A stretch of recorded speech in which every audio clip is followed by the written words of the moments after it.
नमस्कार। Shridev online classes में आपका स्वागत है। आज हम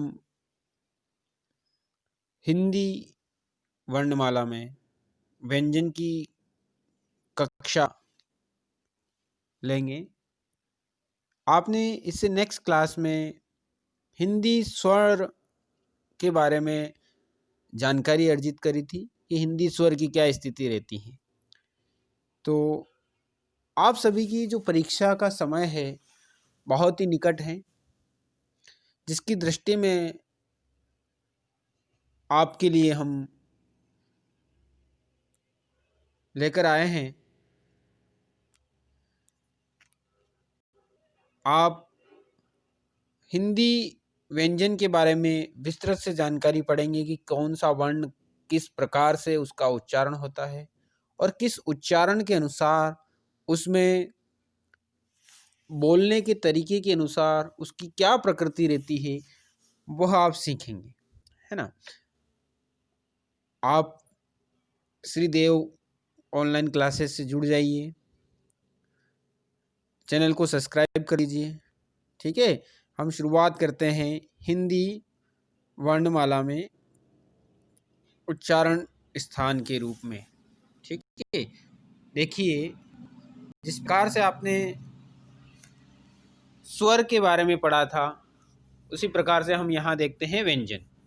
आपके जो मुख्य विवर है, देखिए स्वर क्या होते हैं, जिन ध्वनियों के उच्चारण में मुख्य विवर से निकलने वाली जो हवा है अबाध गति से बाहर निकल जाए, बिना किसी रुकावट के सीधे बाहर निकल जाए, वो क्या कहलाएंगे, स्वर कहलाएंगे। और जिनमें जो उच्चारण के रूप में जो हवा है उसमें कोई बाधा हो, कहीं रुकावट हो, मतलब स्वतंत्र रूप से हवा बाहर नहीं निकले, वो क्या कहलाएंगे, व्यंजन कहलाएंगे। ठीक है, तो हम यहाँ पर चर्चा करते हैं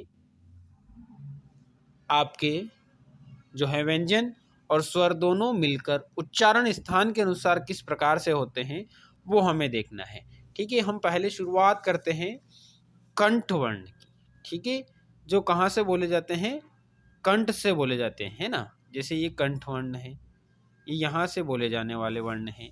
तो कंठ से उच्चरित ध्वनियाँ जो होती हैं वह कंठय्य कहलाती हैं।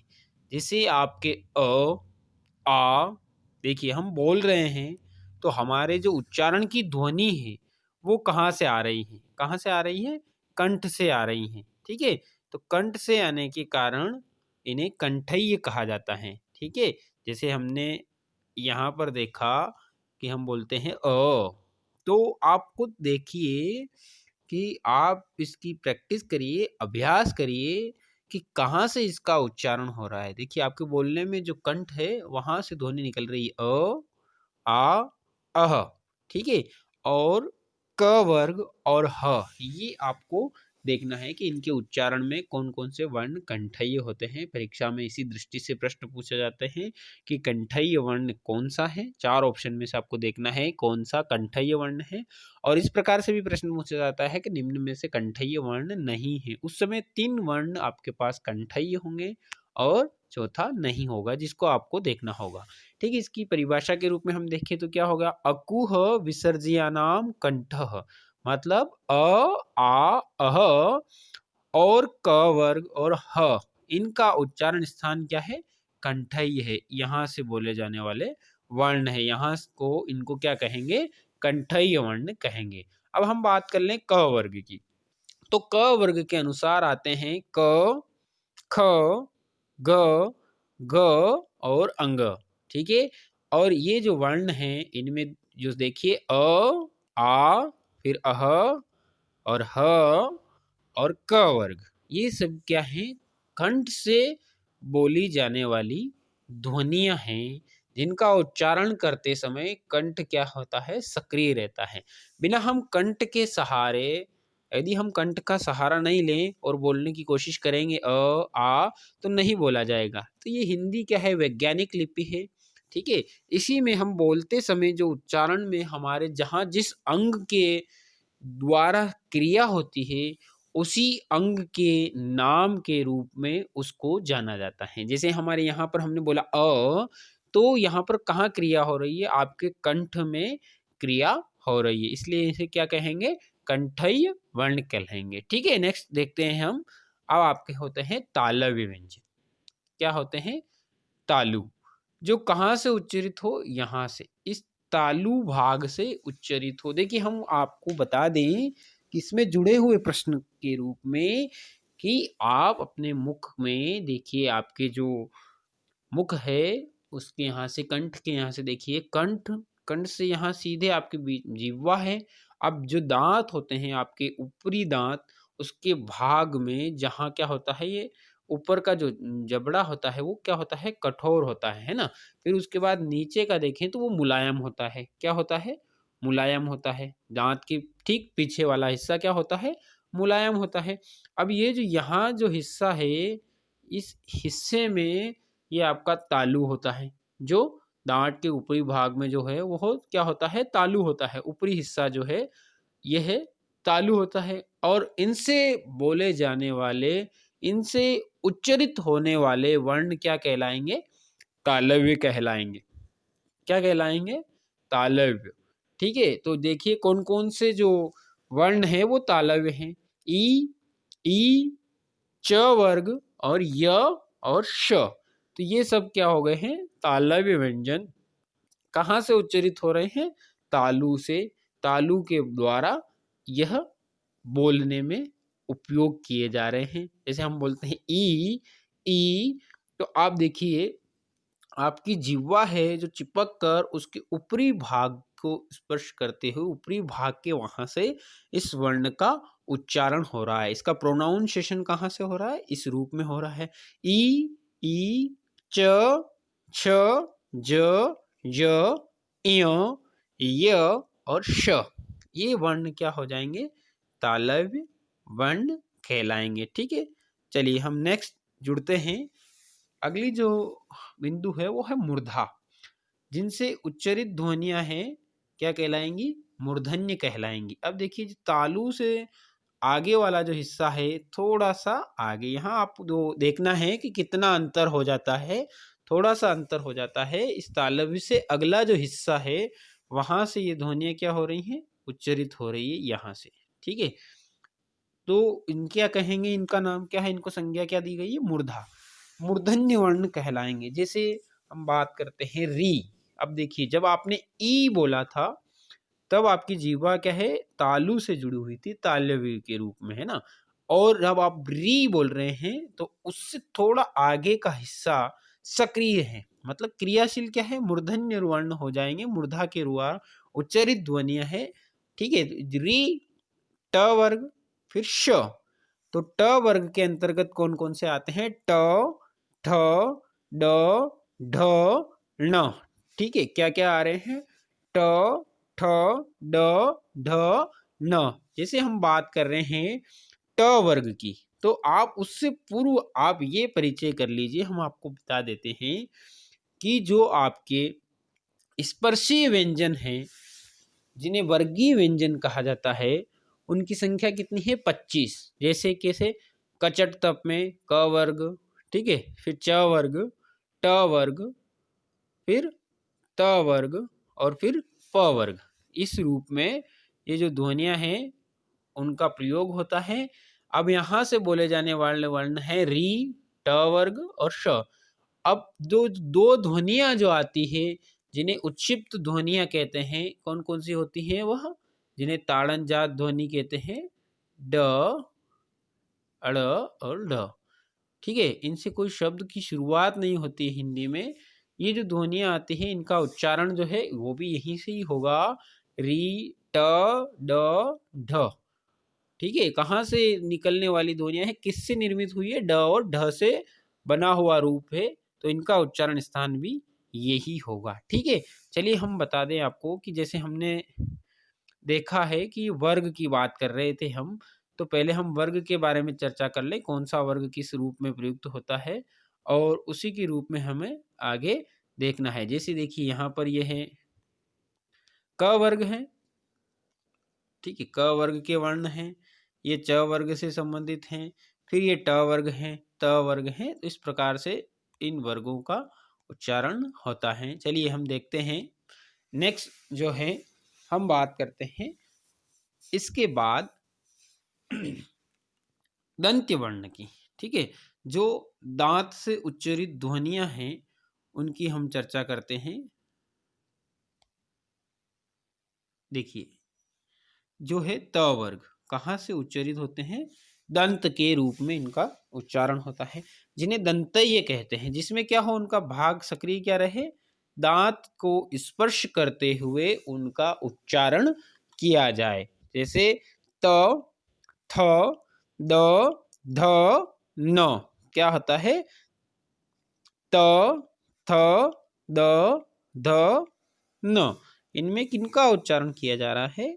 दंत्य वर्ण का उच्चारण किया जा रहा है। यदि किसी के मुख में यदि एक्सीडेंटल प्रॉब्लम हो जाए और दांत क्षतिग्रस्त हो जाएं, तो वह इन वर्णों को नहीं बोल पाएंगे। जिसे हम इंक्लूसिव एजुकेशन की बात करें, समावेशी शिक्षा से संबंधित आपके चैप्टर इसमें है, एक यूनिट है, उससे संबंधित इस प्रकार से प्रश्न बन सकते हैं कि यदि वह कौन से वर्ण को बोलने में असमर्थ होगा बालक, जिसके ऊपरी भाग के दांत किसी कारणवश टूट जाते हैं, है ना, तो ये वर्ण बोलने में उसे परेशानी होगी, उनका सही से उच्चारण नहीं कर पाएगा वह। तो देखिए कौन कौन से वर्ण दंतय कहलाते हैं, दांत से बोले जाने वाले हैं, ये आपको देखना है। यहाँ का जो हिस्सा है जिसे दंत वर्ण कहते हैं, त, थ, द, ध, न।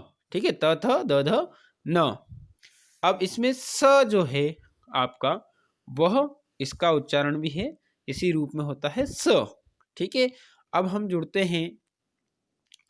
नेक्स्ट देखिए आप कि जो आपके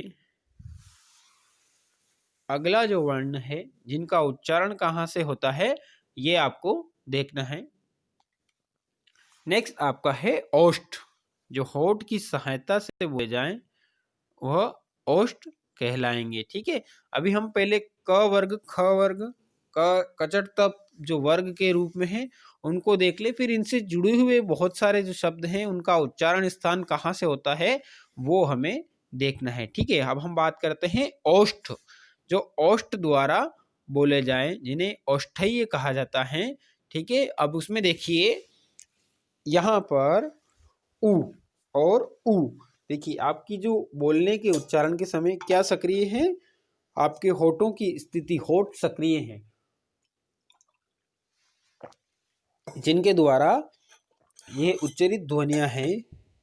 जैसे प वर्ग, प, फ, ब, भ, म और उ और उ, ये क्या कहलाएंगे? औष्ठ्य वर्ण कहलाएंगे, औष्ठ्य ध्वनियां कहलाएंगी। ठीक है, नेक्स्ट हम देखते हैं, ये अपने आपने उच्चारण स्थान के रूप में देखा। पहले आपने कंठ्य वर्ण देखे, जैसे कंठ्य वर्ण में अ, आ, अह, क, ख, ग, घ, अंग और ह। फिर आपने तालु व्यंजन देखे, तालव्य से बोले जाने वाले ई, च, छ, ज, य, य और श। फिर आपने मूर्धन्य देखे, जिसमें मूर्धा सक्रिय रहता है, मूर्धन्य के द्वारा बोले जाने वाले वर्ण है री, ट, ठ, ड, ढ और न। फिर आप इसमें प्रयुक्त होता है श। ठीक है, अब इसमें आपने देखा दंत से, दांतों के द्वारा स्पर्श ध्वनियां जो है, दांत को स्पर्श करते हुए जो वर्ण बोले जाते हैं वह हैं त वर्ग, त, थ, द, ध और न और स।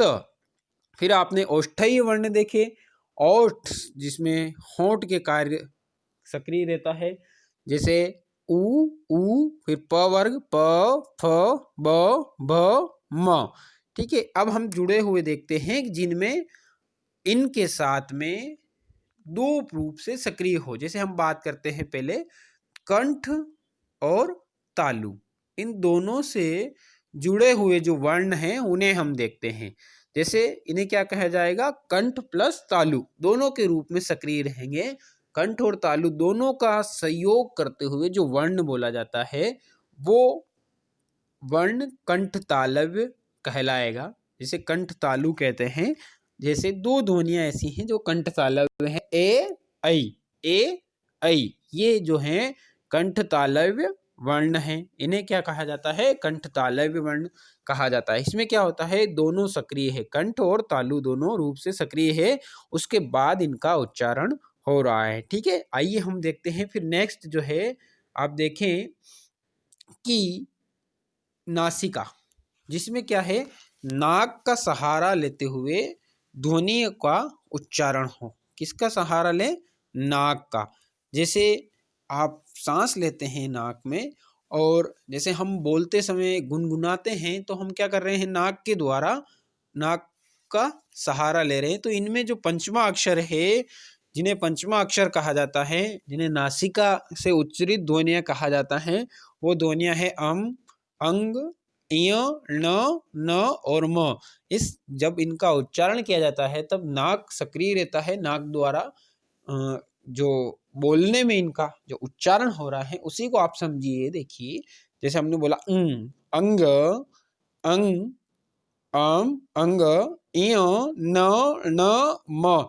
तो जब आप उसको बोलकर अभ्यास करेंगे बार बार, तो आपको उस चीज का ज्ञान होगा कि इनमें क्या हो रहा है। नाक के द्वारा उच्चरित ध्वनियां, इसे नासिका कहा जाता है। और प्रत्येक वर्ग के स्पर्शी व्यंजनों की संख्या जो 25 है, जो अंतिम वर्ण होता है, उन्हें पंचमा अक्षर कहलाता है और पंचमा अक्षर कहा जाता है। और यही क्या होते हैं? नासिक के वर्ण होते हैं। अब देखिए, हमें बात करते हैं वृत्स्य। वृत्स्य वर्ण कौन कौन से हैं? तो वृत्स्य वर्ण जो है स और ज। देखिए यहाँ पर जो क्या है, नुक्ता लगी हुई है ज के नीचे। ठीक है, हम देखते हैं, यहाँ देखें, ये जो है ये वृत्स्य वर्ण है स और ज। तो ये यहाँ से बोले जाने वाले उच्चरित रूप में है, इन्हें क्या कहेंगे? वृत्स्य वर्ण कहा जाएगा। जो कौन कौन से हैं? स और ज। चलिए नेक्स्ट हम देखते हैं कि आप देखें कि जो आपके दंत और ओष्ठ, दांत और ओष्ठ दोनों से बोले जाने वाला जो वर्ण है वह दंतोष्ठ कहलाएगा। क्या कहलाएगा? दंतोष्ठ। जिसमें दांत और ओष्ठ दोनों सक्रिय रहे, जिसके उच्चारण में दांत और ओष्ठ दोनों का सहारा लिया जाता है, वही क्या कहलाएगा? दंतोष्ठ वर्ण कहलाएगा। ठीक है, तो हम देखते हैं दंतोष्ठ वर्ण क्या है। देखिए यहाँ पर हिंदी में दंतोष्ठ वर्ण जो है वो व है। ठीक है, क्या है? व है। और जो अरबी फारसी से आगत ध्वनि है जो है फ। अब जिसका यहाँ जब नुक्ता लग जाती है, क्या लगती है? जो बिंदी लगती है उसे क्या कहा जाता है? नुक्ता कहा जाता है। तो इस वर्ण को भी दंतोष्ठ कहा जाता है। इस जैसे एक तो सिंपल फ होता है, और यदि नुक्ता लग गई तो इसको पढ़ेंगे तब होगा फ। फ, इसका उच्चारण इस रूप से होगा। तो फ अलग होता है, केवल ओष्ठ कार्य कर रहे हैं, पर दंतोष्ठ क्या होगा? फ। तो जब आप बोल रहे हैं तो दांत का सहारा उसमें लिया जाता है। तो यहाँ पर दंतोष्ठ व है, और फ जो उर्दू अरबी भाषा से आया हुआ आगत ध्वनि है वह भी क्या हो गई? दंतोष्ठ होती है। ठीक है, चलिए हम बात करते हैं अब कंठोष्ठ की। आप देखिए, इसमें समझें आप कि कंठोष्ठ, जिसमें कंठ और ओष्ठ दोनों सक्रिय रहें, वो ध्वनि क्या कहलाएगी? कंठोष्ठ कहलाएगी। जिसमें कंठ और ओष्ठ दोनों भाग सक्रिय रहें, वह क्या कहलाएंगी? कंठोष्ठ कहलाएंगी। जैसे जैसे जिसमें कंठ और ओष्ठ दोनों का ही प्रयोग किया जाता है, दोनों सक्रिय रूप से प्रयोग में लाए जाते हैं, और जिनका उच्चारण करते समय क्या हो? दोनों का उपयोग किया जाए, दोनों के प्रयोग द्वारा उसका उच्चारण हो। जैसे हम बोलते हैं ओ औ, ओ औ, तो यहाँ पर जो ध्वनि आ रही है आपके, वो कंठ और ओष्ठ दोनों से आ रही हैं। ठीक है, चलिए हम एक बार और इनको समझ लेते हैं, फिर हम नेक्स्ट इससे जुड़े हुए कुछ प्रश्न देखते हैं कि किस प्रकार से यह बिंदु रहते हैं, व्यंजन और स्वर दोनों एक साथ आप देख रहे हैं अभी इनके उच्चारण स्थान के अनुसार। तो हम देखते हैं वापस से कि कंठ ध्वनियाँ क्या क्या होती हैं। कंठ ध्वनियाँ किन्हें कहते हैं, ये आपको देखना है। अ, आ, अह और क वर्ग और ह क्या कहलाएंगी? कंठय वर्ण कहलाते हैं। ठीक है, अब बात करते हैं तालु से जुड़े हुए तालव्य व्यंजन की। तो ई, च वर्ग और य और श। ठीक है, अंतस्थ का य और उष्म का श। अंतस्थ वर्ण कितने होते हैं? 4 होते हैं। और उष्मी वर्ण कितने होते हैं? वो भी 4 होते हैं। अंतस्थ य लव और उष्म श श श स ह। ठीक है, अब इससे जुड़े हुए हम बात करते हैं मूर्धन्य वर्ण की, जिसमें मूर्धा सक्रिय रहे और जिसके द्वारा बोला जाए वर्ण है। तो ऋटूर्षाणाम, तो क्या आ जाएगा? री और ट वर्ग और श, ये क्या है? मूर्धन्य वर्ण है। ठीक, हम बात करते हैं दांत के द्वारा जो बोले जाने वाले ध्वनियां हैं, वो है त वर्ग और स। ठीक है, अब हम बात करते हैं ओष्ठ वर्ण की। तो ओष्ठ वर्ण कौन कौन से हैं? उ प वर्ग। ठीक है, कंठोष्ठ कौन से हैं? ओ औ। और कंठ तालव्य व्यंजन कौन से हैं? तो कंठ तालव्य, देखिए ये कंठ तालव्य ए ऐ और कंठोष्ठ ओ औ। ये आपको ध्यान से देखना है और उसकी तुलना करनी है कि यहाँ क्या हो रहा है। कंठ और तालु दोनों का सक्रिय रूप से उच्चारण के लिए प्रयोग किया जा रहा है, तो ये कंठ तालव्य हो गए। और यहाँ क्या हो गया? कंठ और ओष्ठ है, तो इनके उच्चारण से ओ औ। ठीक है, अब हम जुड़ते हैं दंतोष्ठ, जिसमें दांत और ओष्ठ दोनों सक्रिय रहे। वह जो हिंदी की ध्वनि है वह है।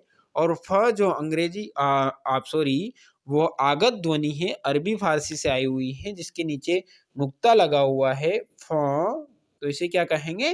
फ कहेंगे। ठीक है, चलिए अब हम बात करते हैं नेक्स्ट। आप देखिए कि इनके उच्चारण स्थान के अनुसार हम इस तालिका में इस रूप से उन्हें देखते हैं कि इसके उच्चारण में इसमें किस प्रकार से यह सक्रिय रहता है। जो हमने अभी उस रूप में देखा, जो आपने चित्र में देखा, उसी को अब यहाँ पर आप देखिए कि इसके उच्चारण में किस प्रकार से यहाँ ध्वनियाँ होती हैं। ठीक है, अब जैसे हम देखते हैं कंठ, तो कंठ से उच्चारित ध्वनि अ, आ और क वर्ग और ह और विसर्ग, ये कंठ होते हैं।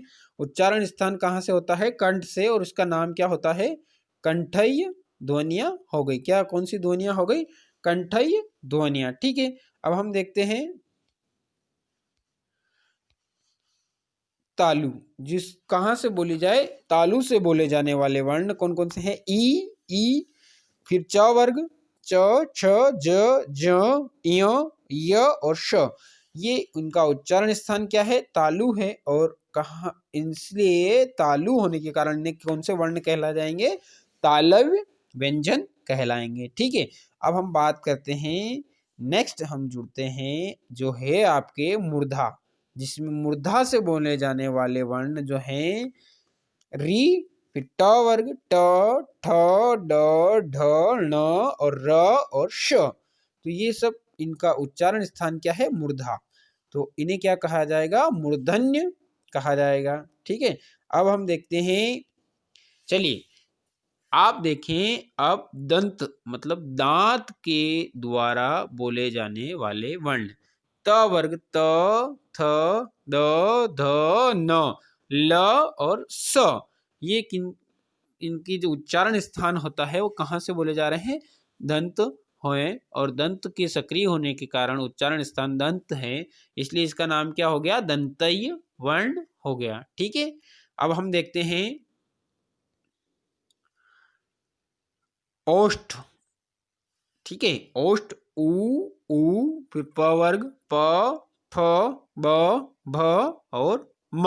ये क्या कहलाएंगे? इनमें उच्चारण स्थान कहाँ से है? ओष्ठ से है, तो इन्हें ओष्ठ्य वर्ण कहेंगे। ठीक है, देखिए ये जो वीडियो है जो आपके लिए आपकी परीक्षा की दृष्टि से बहुत ही महत्वपूर्ण है, प्राथमिक शिक्षक भर्ती परीक्षा वर्ग 3 के लिए बहुत महत्वपूर्ण है। और सब इंस्पेक्टर परीक्षा जो होती है मध्य प्रदेश में, उसमें 70 नंबर की जो हिंदी आती है, जिसमें वर्णमाला से बहुत सारे प्रश्न आते हैं। जो ये तालिका देख रहे हैं, आपको इसे ध्यान से समझना है, ताकि इससे जुड़े हुए प्रश्न आप आसानी से कर सकते हैं। और जब आप ध्यान से इस वीडियो को देखेंगे, चैनल को सब्सक्राइब करेंगे, तो हिंदी आपको इजी लगेगी, सरल लगेगी और इस वीडियो को देखने के बाद वर्णमाला के सारे प्रश्न आप आसानी से हल कर सकते हैं। तो चलिए हम देखते हैं। नेक्स्ट जो है आपका जो है वो कंठ तालु, जिसमें कंठ और तालु दोनों सक्रिय रहें और उसे क्या कहेंगे? कंठ तालव्य कहेंगे। कंठ तालव्य, ए और ऐ, ये जो है ए और ये ऐ है, ये आपके कंठ तालव्य वर्ण है। ठीक है। अब हम देखते हैं नेक्स्ट जो है कंठोष्ठ, जिसमें कंठ और ओष्ठ दोनों के द्वारा उच्चारण किया जाए तो उन्हें क्या कहेंगे? कंठोष्ठ वर्ण कहेंगे। क्या कहेंगे? कंठोष्ठ वर्ण कहेंगे। ठीक है। कौन कौन से जो वर्ण होते हैं वो कंठोष्ठ होते हैं? ओ, औ, ओ और औ को कंठोष्ठ कहा जाता है। ठीक है। हम देखते हैं अब दंतोष्ठ। दंतोष्ठ जो है वो है व, और दंतोष्ठ का जो उच्चारण क्या है? व है, जिसकी सहायता से यह बोला जाता है और इसे क्या कहेंगे? किस नाम की संज्ञा दी गई है? दंतोष्ठ वर्ण कहा जाता है। ठीक। अब हम इसमें फ जो आपको बताया है कि जो अरबी आगत ध्वनि है, जो अरबी फारसी से आई हुई ध्वनि है जिसके नीचे नुक्ता लगती है, फ, वो भी दंतोष्ठ वर्ण होता है। ठीक है। अब हम देखते हैं वर्गों के जो पंचम वर्ण होते हैं, पंचम वर्ण जो है अंतिम जो होते हैं, जैसे ये अंग, इय, ण, न और म, ये पांचों वर्ण जो हैं ये वर्गों के पंचम वर्ण होते हैं, जो नासिका की सहायता से बोले जाते हैं और इसलिए इन्हें क्या कहते हैं? नासिका से उच्चरित ध्वनियां कहा जाता है और इन्हें पंचमा अक्षर कहा जाता है। क्या कहा जाता है? पंचमा अक्षर कहा जाता है। ठीक है। चलिए अब हम बात करते हैं अनुस्वर और चंद्र बिंदु की। तो ये जो अनुस्वर और चंद्र बिंदु है, अनुस्वर और चंद्र बिंदु ये नासिका से बोले जाने वाले वर्ण हैं या इन्हें अनुनासिक कहा जाता है। क्या कहा जाता है? इन्हें अनुनासिक कहा जाता है। ठीक है। चलिए अब हम देखते हैं कि जो वर्ण है वो प्रयत्न के आधार पर, क्या प्रयत्न के आधार पर किस प्रकार से होते हैं। जैसे किसी विशेष वर्ण का उच्चारण करने से हमारे मुख विविध भागों द्वारा किया गया जो परिश्रम होता है वह क्या कहलाता है? वर्ण प्रयत्न कहलाता है। हमारे जो मुख के विविध भाग हैं जिनके द्वारा जो प्रयत्न किया जाता है उसे क्या कहते हैं? वर्ण प्रयत्न कहते हैं। अब वर्ण प्रयत्न क्या होता है? दो भाग होते हैं। वर्ण प्रयत्न के दो भाग होते हैं। पहला भाग होता है आंतरिक या आभ्यंतर प्रयत्न। क्या होता है? आंतरिक या आभ्यंतर प्रयत्न। और दूसरा होता है बाह्य प्रयत्न। ठीक है। जो अंदर आंतरिक होता है, अंदर से संबंधित प्रयत्न होता है, वह आंतरिक प्रयत्न होता है और बाह्य मतलब बाहरी जो आभ्यंतर प्रयत्न होता है वह बाह्य परिवर्तन कहलाएगा। ठीक है। इसमें हम देखते हैं आंतरिक या आभ्यंतर प्रयत्न में जीभ द्वारा मुख के अंदर ही किया जाता है। क्या होता है? यह जीवा के द्वारा मुख के अंदर ही किया जाता है। देखिए आप, जीवा के द्वारा क्या होता है? मुख के अंदर जो प्रयोग किया जाता है,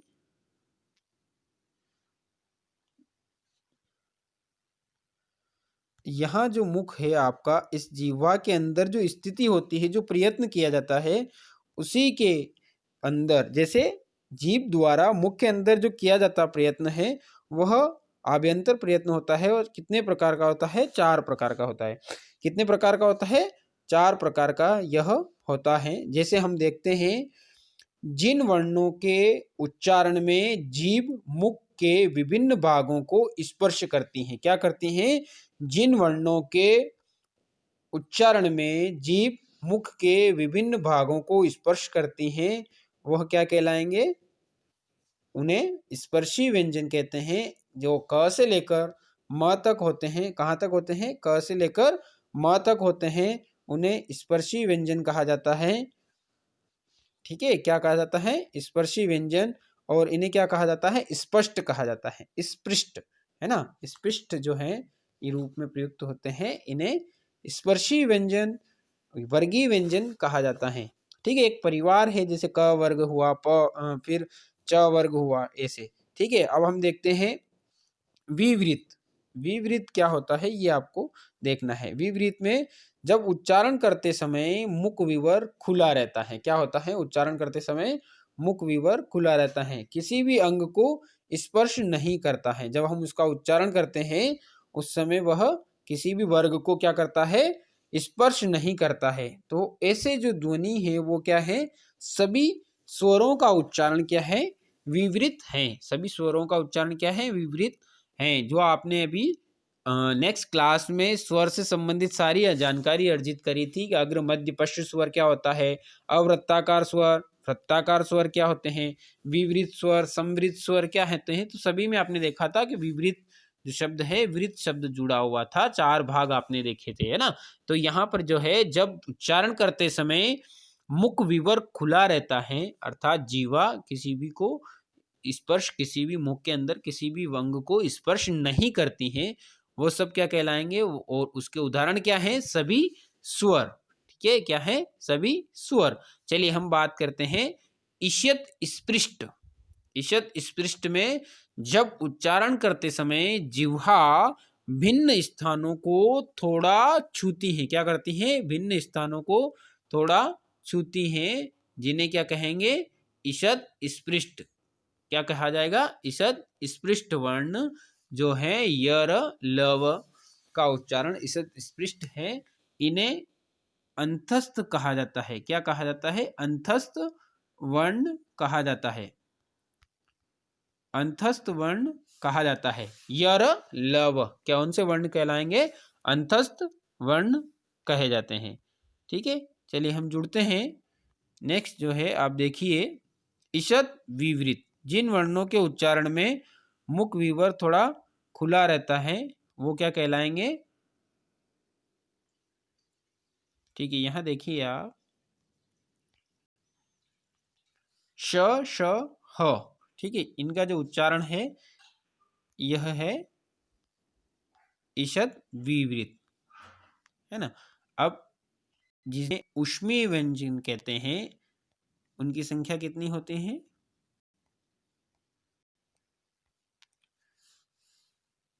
4, है ना। श, श, स, ह। अब हम बात करते हैं नेक्स्ट जो है बाह्य परिवर्तन, जो होता है ध्वनि के उच्चारण होने के बाद मुख से बाहर होने वाली जो क्रिया होती है वह बाह्य परिवर्तन कहलाता है। जो आपने अभी ये देखा, आपने यहाँ पर जो बाह्य परिवर्तन हो रहा है, मतलब ये आप देख रहे हैं ये आंतरिक परिवर्तन हो रहा है और यह बाह्य परिवर्तन हो रहा था, जिसे आपने देखा। ठीक है, अब हम यहाँ देखते हैं,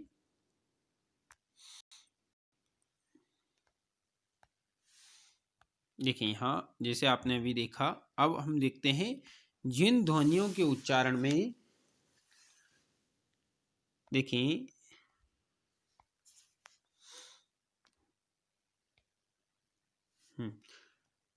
अब हम बात करते हैं अघोष और घोष वर्ण की। ठीक है, जिनमें उच्चारण करते समय जो स्वर तंत्री में कंपन होती हैं, अघोष वर्ण क्या कहलाएंगे? 2 भागों में होते हैं। क्या होते हैं? 2 भाग होते हैं इनमें। जिन ध्वनियों के उच्चारण में स्वर तंत्री में कंपन नहीं हो वो क्या कहलाएंगे? अघोष वर्ण कहलाएंगे। जिनमें कंपन नहीं होते हैं वो अघोष कहलाते हैं, और उनकी संख्या कितनी है? 13। अब कौन कौन से जो होते हैं उसमें देखिए आप, वर्ग का प्रथम द्वितीय जो है वो है अघोष वर्ण है, उसके साथ में व्यंजन जो है श, श, स, ये अघोष वर्ण होते हैं। कौन से वर्ण होते हैं? अघोष, प्रथम द्वितीय और श, श, स, इनकी संख्या कितनी हो गई? 13 इनकी संख्या हो गई है। ठीक है, अब जिनमें घोष वर्ण, जिनमें जिन ध्वनियों के उच्चारण में स्वर तंत्री में कंपन होता है, नाद होता है, गूंज होती है। क्या होता है? कंपन हो, नाद हो। ठीक है, नाद शब्द ही गूंज से संबंधित है, गूंज हो, वह क्या कहलाएंगे? घोष या सघोष वर्ण कहलाएंगे। इनकी संख्या है 31, 31 जिनकी संख्या है। जैसे हम देखते हैं वर्ग का तीसरा, चौथा और पांचवा, इसे क्या याद देखना है। जैसे वर्ग का जो तीसरा, चौथा और पांचवा वर्ण है वो क्या कहलाएंगे, आपके घोष या सघोष वर्ण कहलाएंगे। जैसे हम देखते हैं, देखिए आपने अभी जैसे वर्ग के पहला, दूसरा और ये जो वर्ण देखे थे, जैसे हमने देखा अभी आपने कि जिन्हें अघोष वर्ण कहा जाता है, तो जो अघोष वर्ण है वर्ग का पहला और दूसरा, तो कौन कौन से, क, ख, च, छ, ट, ठ, त, थ, प, फ तथा श, श और स। इसी रूप में हम देखते हैं अब सघोष और घोष। तो वर्ग का कौन सा वर्ण, तीसरा, चौथा और पांचवा, तो कौन कौन से आते हैं वो देखिए आप कि क वर्ग में आते हैं घ, घ, अंग, फिर च वर्ग के ज, ज, य, फिर ट वर्ग के ड, ढ, ण, और फिर त वर्ग के त में द, ध, न, और फिर प वर्ग के ब, भ, म, और य, र, ल, व जो अंतस्थ है वो, और ऊष्म का जो ह है, एवं सभी स्वर क्या होते हैं, घोष वर्ण, जिन्हें सघोष वर्ण कहा जाता है। ठीक है, क्या कहा जाता है, घोष और सघोष वर्ण कहा जाता है। इन सभी स्वर क्या होते हैं, घोष वर्ण होते हैं। ठीक है, अब हम देखते हैं कि जो प्राण होते हैं, वायु होती है, जो हम श्वास लेते हैं, श्वास लेते समय जो श्वास की गति होती है, अल्प श्वास लेते हैं और ज़्यादा अधिक श्वास लेते हैं, उसके आधार पर वर्णों का वर्गीकरण। तो हम जो श्वास ले रहे हैं, अल्प मतलब थोड़ी श्वास लेते हैं, जिन वर्णों में हम कम सांस लेते हैं वो क्या होते हैं, अल्प प्राण कहलाते हैं। जैसे अल्प सांस ली जाती हैं, तो जिन वर्णों के उच्चारण में कम श्वास बाहर निकलती हैं, मुख विवर से क्या हो, कम श्वास बाहर निकले, वो कौन से हो जाएंगे, अल्प प्राण या अल्प वर्ण कहलाएंगे। जैसे वर्ग का पहला, तीसरा और पांचवा, जैसे क वर्ग में हम देखते हैं कि क कौन कौन से, क, फिर पहला हो गया, फिर ये तीसरा हो गया, और फिर ये चौथा हो गया अंग। ठीक है, क, ख और क, ख नहीं, फिर घ और अंग।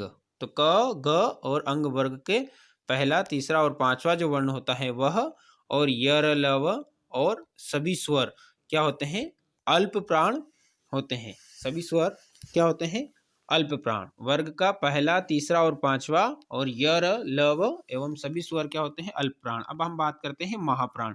महाप्राण ध्वनि में क्या होती है कि जिन वर्णों के उच्चारण में अधिक श्वास की आवश्यकता होती है वह महाप्राण वर्ण कहलाते हैं, जिनमें अधिक श्वास लगे। जैसे हम बोलते हैं, पहले देखिए आप, जैसे आपने बोला क, तो क्या हुआ, अल्प श्वास लगी, और हम जैसे बोला ख, तो उसमें क्या हुआ, अधिक श्वास लगी। तो यही है, जहाँ कम श्वास लगे वह अल्प प्राण, और अधिक श्वास लगे वह क्या हो जाएंगे, महाप्राण। ठीक है, अब हम देखते हैं कि महाप्राण ध्वनि में क्या आएगा कि दूसरा और चौथा वर्ण, दूसरा और चौथा वर्ण जो है वर्ग का दूसरा और चौथा, और श, श, स और ह, ये सब क्या होते हैं, महाप्राण होते हैं। जैसे तीन सकार के साथ सम वर्ण और ह, ठीक है, ये क्या होते हैं, महाप्राण ध्वनियां होती हैं। अब हम देखते हैं कि जो महाप्राण ध्वनि है वर्ग का दूसरा और चौथा, तो हमने देखा क वर्ग में तो ख हो गया दूसरा वर्ण, और फिर क्या हो जाता है, घ। ठीक है, ये दो दूसरे वर्ण हो गए। इसी प्रकार से कचट तप के जो वर्ग हैं उनका दूसरा और चौथा वर्ण, और श, श, स, ह, ये क्या होते हैं, महाप्राण होते हैं। अब देखिए सबसे महत्वपूर्ण चीज ये होती है कि जो सभी स्वर हैं, सभी स्वर सघोष और अल्प प्राण होते हैं। क्या होते हैं, सभी स्वर सघोष और अल्प प्राण होते हैं। ठीक है, अब हम देखते हैं,